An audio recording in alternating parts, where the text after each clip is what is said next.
எல்லாத்துக்கும் வணக்கம். நம்ம இப்ப பார்க்குற இந்த தோட்டம் பார்த்தீங்கன்னா, டோட்டலா ஒரு 16 ஏக்கர் இருக்கக்கூடிய ஒரு அருமையான தென்னந்தோப்பு.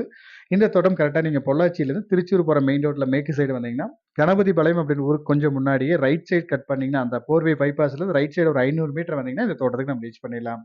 இந்த தோட்டத்துக்கு தண்ணீர் வசதி அப்படின்னு பார்த்தீங்கன்னா, 2 தனி கிணறு வந்துருது. அது மட்டும் இல்லாம இந்த ஒரு ரிங் தொட்டி கட்டி தண்ணி ஃபில் பண்ணி பாய்ச்சிட்டு இருக்காங்க. ஈபி 2 ஃப்ரீ சர்வீஸ் 2 சர்வீஸ் இருக்கு. தோட்டமும் பார்த்தீங்கன்னா, வாஸ்துக்கு பக்காவா வடக்கு சரி பூமியா அமைஞ்சிருக்கு. தோட்டத்துல டோட்டலா பார்த்தீங்கன்னா, ஒரு 800 பெரிய தென்னை மரங்கள் இருக்கு. அது மட்டும் இல்லாம ஃபுல்லாவே எடப்புள்ளையும் போட்டாங்க. தோட்டத்துல பார்த்தீங்கன்னா, ஒரு பண்ணை வீடு ஒண்ணு அழகான ஒரு பண்ணை வீடும் உள்ள இருக்கு.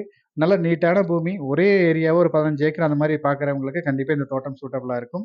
இந்த தோட்டத்தோட ரேட் பார்த்தீங்கன்னா, ஏக்கர் வந்து ரூ. 65,00,000 கேட்குறாங்க. நீங்க தோட்டத்த விசிட் பண்ணுங்க. தோட்டம், ஏரியா நம்மளுக்கு புடிச்சிருந்தா இதுலருந்து அனுசரிச்சு பேசி குடுக்கலாம். தேங்க் யூ ஃபார் வாட்சிங்.